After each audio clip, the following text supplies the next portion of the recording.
আমি কি বলছি, সকল ধারা আমার কিসের মধ্যে পড়বে, টাইপ 3 এর মধ্যে। তাহলে টাইপ 3 স্ট্রাকচারটা মাথায় নিয়ে আসো। i ইকুয়াল i প্লাস 1, এটাকে অন্যভাবে লেখা যায়, এটাকে এইভাবে লেখা যায় i প্লাস প্লাস, মানে i এর মান এক এক করে বৃদ্ধি হবে, অথবা এটাকে এটাও লেখা যায় i প্লাস ইকুয়াল 1।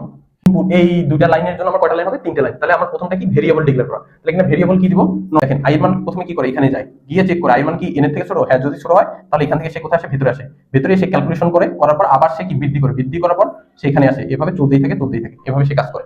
করার পর করতে করতে যখন আমার কি কন্ডিশন ফিল আপ করবে না, তখন সে কি করবে, যখন কন্ডিশন ফিল আপ করে না তখন এদিক দিয়ে বের হয়ে আসে না, হ্যাঁ ঠিক সেম ভাবে যখন কন্ডিশন ফিল আপ করবে না তখন কি করবে, প্রিন্ট করবে। আসসালামু আলাইকুম, আমি সামিল ইসলাম নাইম। আজকেও আমরা একটা টপিক নিয়ে আসছি, টপিক না, আজকে হচ্ছে আমাদের এক্সারসাইজ, মানে প্র্যাকটিস আর কি। তো আমরা টাইপ 2 এর আমরা দুইটা ভিডিও দেখছি, একটা হচ্ছে কি 3.1 এবং 3.2। 3.1 এর ছিল আমাদের বেসিক স্ট্রাকচার, এবং 3.2 এর ছিল হচ্ছে আমাদের ওই স্ট্রাকচারের উপর ভিত্তি করে লুপ কত প্রকার এবং কি কি, এবং লুপের কাজ কি, লুপ কিভাবে কাজ করে, এই ভিডিওগুলো দেখছি আমরা। তো এখন আমি যেটা করব সেটা হচ্ছে আমাদের ওই বিগত দুইটা ভিডিও কম্বাইন করে আমার ম্যাথ সলভ। তো খুবই ইজি, দেখেন। তো আমরা জানি যে এটা হচ্ছে আমার একটা কি ধারা, ধারাটা কত করে বৃদ্ধি হচ্ছে, 1 2 3 করে বৃদ্ধি হচ্ছে, এবং ধারাটা কি করতে বলছে, n তম, মানে n এর মান যদি 2000 হয় তাহলে আমরা এইভাবে ধারাটা এক এক করে বৃদ্ধি 2000 পর্যন্ত যাবে, গিয়ে এই যতগুলো সংখ্যা আছে সবগুলো যোগ করে কত হবে সেটা আমার কি যোগফলটা দেখাইতে হবে, বুঝতে পারছি? তাহলে আমার যখন যোগ করতে বলবে তখন আপনি মাথায় নেবেন যে আমার ধারার যোগফলের ক্ষেত্রে একটা পাত্র রাখতে হয়। কি রাখতে হয়, পাত্র, যে আমি যোগফলটা কোন পাত্রে রাখবো, তো পাত্রটা হচ্ছে সাম, সাম পাত্রে রাখি। সাম ইকুয়াল কি ধরি আমরা, 0 ধরি। আর আমার যোগের সূত্র কি, যোগের সূত্র হচ্ছে সাম ইকুয়াল সাম প্লাস আই, এটা হচ্ছে আমার কি যোগের সূত্র, ধারার যোগের সূত্র। আর গুণের ক্ষেত্রে কি হবে, গুণের ক্ষেত্রে আমার কি হবে, MUL ইকুয়াল 1 আর MUL equal MUL plus I হচ্ছে আমার কি সূত্র। মানে গুণের ক্ষেত্রে আমার MUL এর মান কি ধরতে হয়, 1 ধরতে হয়, আর সামের ক্ষেত্রে কি ধরতে হয়, 0 ধরতে হয়। কেন 1 কেন 0 একটু পর আমরা বুঝতে পারবো। তো আসো আমরা এই ধারাটা আমাকে সলভ করতে বলছে, আমি কি বলছি, সকল ধারা আমার কিসের মধ্যে পড়বে, টাইপ 3 এর মধ্যে। তাহলে টাইপ 3 স্ট্রাকচারটা মাথায় নিয়ে আসো। তাহলে প্রথমে আমরা কি জানি, প্রথমে আমরা অ্যালগরিদম, অ্যালগরিদমের স্টেপ, স্টেপ 1 কি start, step 2 input, step 3 process, তাই না? ইনপুটে এখানে কি হবে, আমি কি বলছি যে ইনপুট হবে আমার ধারা, পুরো ধারার মধ্যে কোন মানটা অজানা, n এর মান, এই জন্য আমরা কি নিব, ইনপুট n নিব। এবার এর টাইপ 3 জায়গায় কি হবে, প্রসেস। প্রসেসটা কি, প্রসেস হচ্ছে আমি কিভাবে ম্যাথটা করব। তাহলে আমার ম্যাথটা করার জন্য সামের মান কি ধরতে হবে, 0। তাহলে আমরা কি ধরলাম, সাম ইকুয়াল 0 ধরলাম, এবং আমার ধারার শুরুর মানটাকে কি ধরতে হয়, i, i এর মান কত, i ইকুয়াল 1। বুঝতে পারছেন, সবসময় এটাই হবে, মাথায় রাখবেন। যদি যোগফল করতে বলে তাহলে সাম ইকুয়াল 0, আর i এর মান কি হবে, যে ধারা দেওয়া হবে সেটা শুরুটা। এই প্রসেসে এইটা। তারপর স্টেপ 4, 4 কি হবে, বলছে ইফ, স্ট্রাকচারটা খেয়াল করেন, ইফ বলা আছে, ইফের পর এখানে একটা কন্ডিশন। তাহলে কন্ডিশনটা কি বলছে, যে এটা যদি i হয়, এটা যদি i হয়, এটাও যদি i হয়, তার মানে কি i, এগুলো কি সবগুলো i, তার মানে i টা কি হইতে হবে, n এর থেকে ছোট বা সমান হইতে হবে। এজন্য আমরা কি লিখবো, i less than equal n। যদি কিছু না বুঝেন, যদি ধারাটা দেখেন তো এক এক করে বৃদ্ধি হচ্ছে না, 1 করে বৃদ্ধি হোক, 2 করে বৃদ্ধি হোক, বা কি হয় হোক, আবার কি বৃদ্ধি হচ্ছে না, বৃদ্ধি হলেই সবসময় কন্ডিশনটা এটা হবে, বুঝতে পারছি?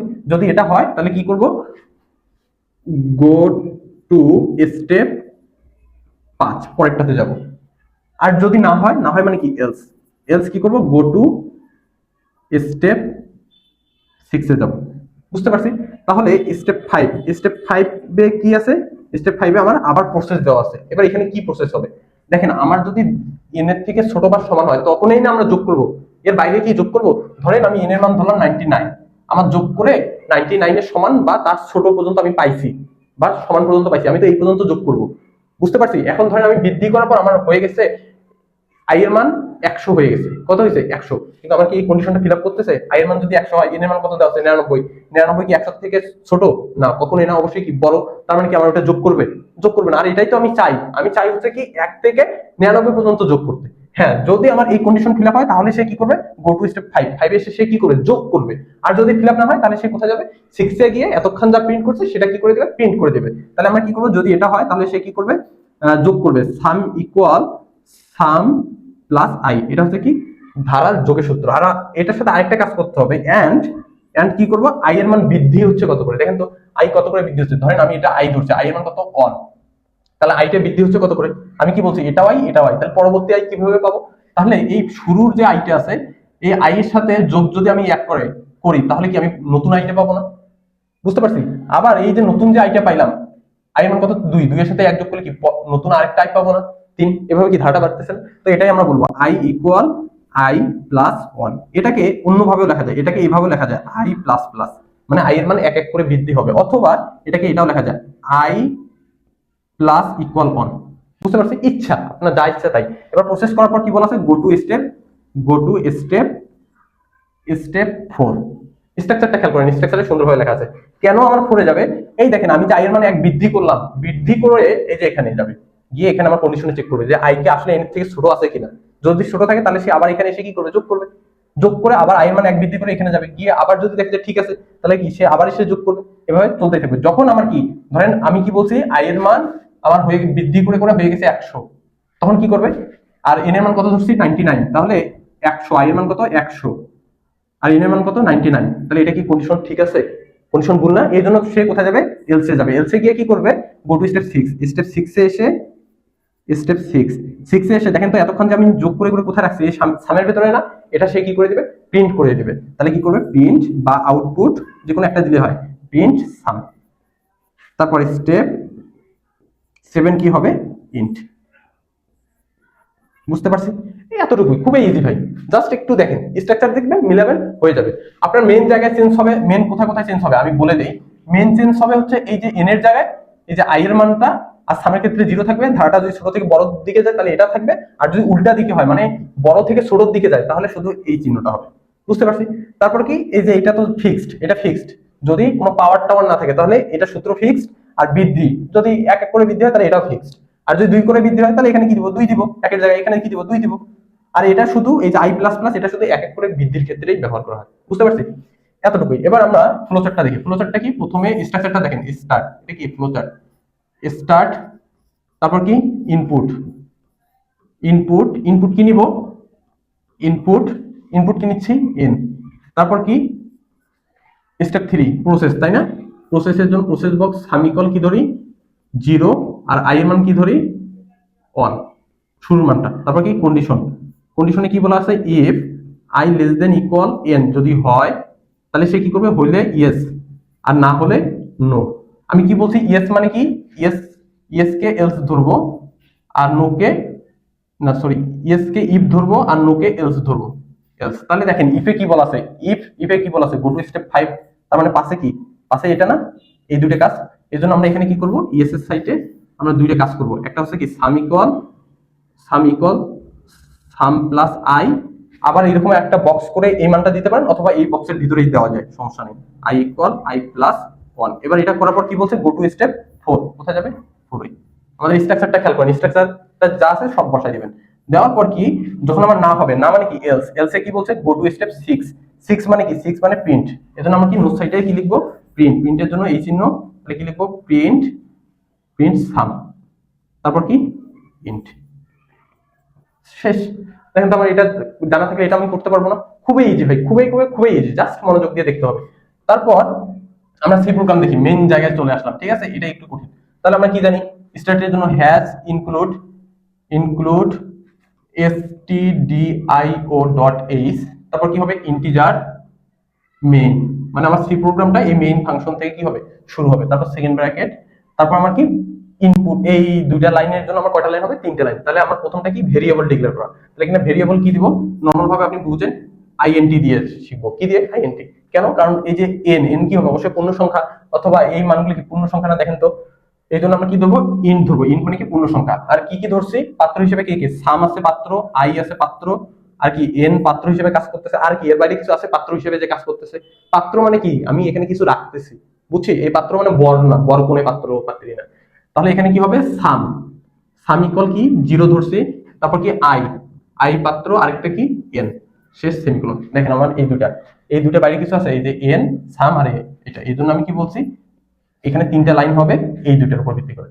এবার দেখেন তারপর কি লিখবো, ভেরিয়েবলের পর প্রিন্টের ভিতরে কি লিখবো, প্রিন্টের ভিতরে লিখবো, দেখেন আমি ইনপুটে কি নিচ্ছি, ইনপুটে এন নিচ্ছি না, এই জন্য আমি এখানে বলে দিব enter the value of N, মানে আমি এন এর মান চাইলাম।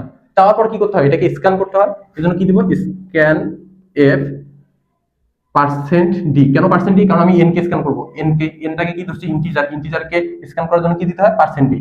ইনভার্টেড কমা কমা দিয়ে এন্ড দিয়ে কাকে? এন কে রাখবো।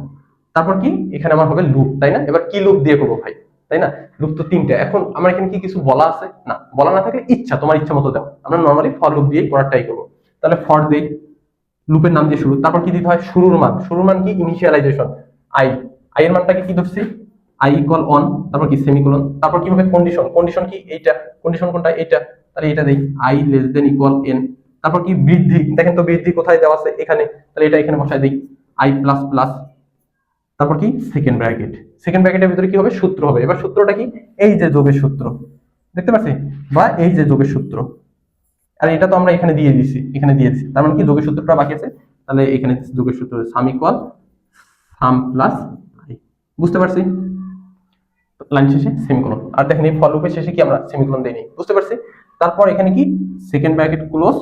তারপর আমার কি করতে হবে? এটা কাজ করবে এভাবে। দেখেন আই এর মান প্রথমে কি করে? এখানে যায়, গিয়ে চেক করে আই এর মান কি এন এর থেকে ছোট? হ্যাঁ, যদি ছোট হয় তাহলে এখান থেকে সে কোথায় আসে? ভিতরে আসে। ভিতরে এসে ক্যালকুলেশন করে, করার পর আবার সে কি বৃদ্ধি করে, বৃদ্ধি করার পর সে এখানে আসে। এভাবে চলতেই থাকে, চলতেই থাকে, এভাবে সে কাজ করে। করার পর করতে করতে যখন আমার কি কন্ডিশন ফিল আপ করবে না, তখন সে কি করবে? যখন কন্ডিশন ফিল আপ করে না, তখন এদিক দিয়ে বের হয়ে আসে না? হ্যাঁ, ঠিক সেম ভাবে যখন কন্ডিশন ফিল আপ করবে না, তখন কি করবে? প্রিন্ট করবে। Print F inverted first bracket the answer is equal percent কি হবে? ডি। কেন পার্সেন্ট ডি? কারণ আমরা এখানে অ্যান্সার কাকে দেখাবো? দেখেন তো এখানে কাকে অ্যান্সার দেখাচ্ছি? সামকে। তাহলে আমরা এখানে কার ভ্যালু বসাবো? সাম। এখন আমরা তো সরাসরি ভ্যালু বসাইতে পারি না, আমার কি করতে হয়? স্পেস তৈরি করে দিতে হয়। এই যে স্পেস তৈরি করে দিচ্ছি পার্সেন্ট ডি দিয়ে, মানে এখানে আমার কি রাখবে? সামকে রাখবে। এই জন্য আমরা এখানে কমা দিয়ে কি দিব? সাম দিব। শেষ। তারপর কি? তারপর আমরা সবাই জানি খুবই ইজি, রিটার্ন। এটা একটু শর্ট করতে হবে, একটু শর্ট করে দিচ্ছি, ঠিক আছে? সরি, এটা হয়নি, এটা আমি একটু শর্ট করে নিই। সামটা চলে আসছে এখানে। আচ্ছা, যাই হোক, আপনি এটা একটু বুঝে নিন, ঠিক আছে? এটা একটু কেটে গেছে। তাহলে এখানে দেখেন আমার কি আসছে? এই পর্যন্ত করে দিলাম। দেওয়ার পর কি করবো? রিটার্ন, রিটিউআরএন, রিটার্ন দিয়ে স্পেস দিয়ে জিরো দিয়ে সেমিকোলন, তারপর সেকেন্ড ব্র্যাকেট। বুঝতে পারছি? সব ইজি, সব ইজি। জাস্ট স্ট্রাকচারটা ভাই মনে রাখবেন। স্ট্রাকচার মনে থাকলে সবকিছু করতে পারবেন। আর অবশ্যই এই প্র্যাকটিস, একটা প্র্যাকটিসে তো ভাই এত কিছু বোঝা যায় না, কয়েকটা প্র্যাকটিস করলে ইজি হয়ে যাবে। বুঝতে পারছি? তো নেক্সট ভিডিও দেখার জন্য অবশ্যই আমন্ত্রণ রইল। আজকে এই পর্যন্ত। আসসালামু আলাইকুম।